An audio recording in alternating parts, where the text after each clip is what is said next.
Hello दोस्तों, आज की कहानी है जिस्म की भूख भाग 50। सुबह उसकी आंख देर से खुली। बगल में देखकर तो सिद्धांत नहीं था। वो उदास चेहरे लिए अपने बालों को क्लचर में कैद करने लगी। वार्डरोब से कपड़े निकाले वॉशरूम में घुस गई।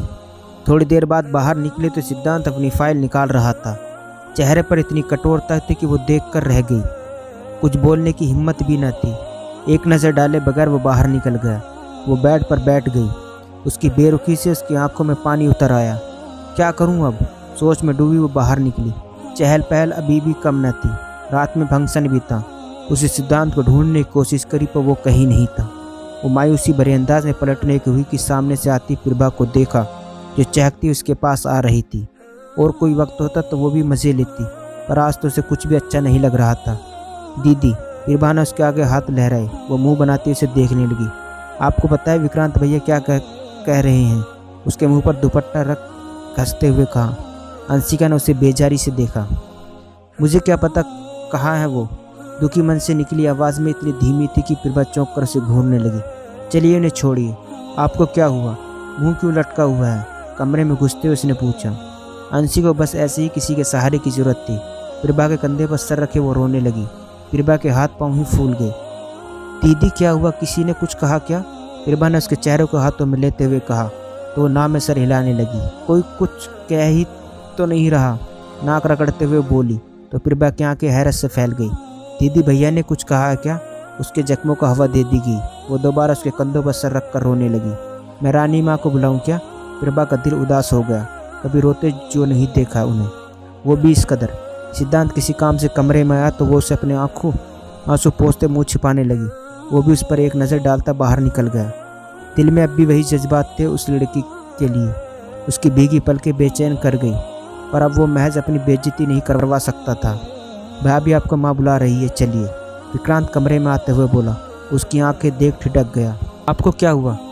कुछ नहीं, शायद आंखों में कुछ चला गया। उसने बहाना बनाया। प्रभा कुछ न बोल सकी। सच सच बताना, मुझे झूठ नहीं। जरूर हिटलर ने ही कुछ कहा होगा, विक्रांत ने कहा तो वो नाम में सर हिलाने लगी। दिल तो क्या उसके गले भी लग कर रो ले। ये सब छोड़ो, ये बताओ तुम्हें अच्छी लगी आरुषि? उसने मुस्कुराते हुए पूछा तो मुंह बनाते उनके बगल में आकर बैठ गया। भाभी मेरी दुख भरी कहानी सुनोगे तो रूह कांप जाएगी। जैसे ही मैं कमरे में जाने लगा रानी माँ ने मुझे रोक लिया और एक फालतू सी कोई रस्म का हवाले देकर मुझे दूसरे कमरे में भेज दिया। मैं तो दुनिया का सबसे दुखी इंसान हूँ। विक्रांत की रोनी सूरत देखकर प्रभा की मुँह से हंसी की फुहारें निकल पड़ी। अंशिका भी मुस्कुराए बिना रह न सकी। विक्रांत ने प्रभा को घूर कर देखा तो वो मुंह पर हाथ रखकर बाहर निकल गई।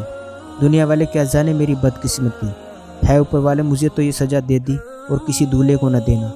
उसने आ बार कर कहा तो वो खिलखिलाकर हंस पड़ी। आइए, माँ ने बुलाया है, वरना और कोई सजा मुकर्रर कर देंगे वो मेरे लिए कि फलाना रस्म अभी बाकी है। उसने लड़का औरतों के जैसे हाथ हिलाकर कहा तो वो कुछ न बोली। उसके साथ ही बाहर आई। रानी माँ ने उसे बैठने का इशारा किया। बगल में घूंघट लिए आरुषि भी बैठी थी, जिसके चांद सा चेहरा छुपा हुआ था। विक्रांत सोफे पर बैठ गया। नज़र बस आरुषि पर ही टिकी गई, जिसके सुर्ख होठ ही दिख रहे थे। गोरे रंगत की हल्की सी झलक भी दिख रही थी। उसकी ताक झांक जारी थी और रानी माँ के चेहरे पर गंभीरता के साथ गुस्सा छाने लगा। विक्रांत, आप बाहर जाइए, आपको यहाँ कोई काम नहीं। अचानक उसकी आवाज़ सुन वो उछल पड़ा और उसके फरमान को सुनते ही मुँह लटके बाहर निकल गया। मुँह दिखाई की रस्म आज शाम को है। हम चाहते हैं आप दोनों उस रस्म में बैठे। सिद्धांत को बता दिया है, यह एक अहम रस्म है हमारे राजघराने का और हम इसे निभाते आए हैं और आगे भी आप दोनों से अपेक्षा करते हैं कि आप दोनों इसे निभाएंगे। अंशिका ने हाँ में सर हिलाया। वैसे भी वास्तव किसी भी जिम्मेदारी से भागी नहीं थी सिवाय सिद्धांत के। तो आपके लिए भी कपड़े और ज्वेलरीज का इंतज़ाम कर दिया गया है। आप दोनों आज ऊपर कमरे में रहेंगे, शाम तक वहीं सारे इंतज़ाम किए जाएंगे। रानी माँ उन दोनों के सामने बैठते हुए बोली।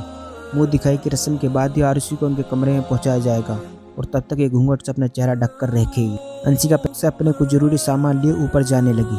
सिद्धांत वही कड़ी कनखियों से उसे देख रहा था।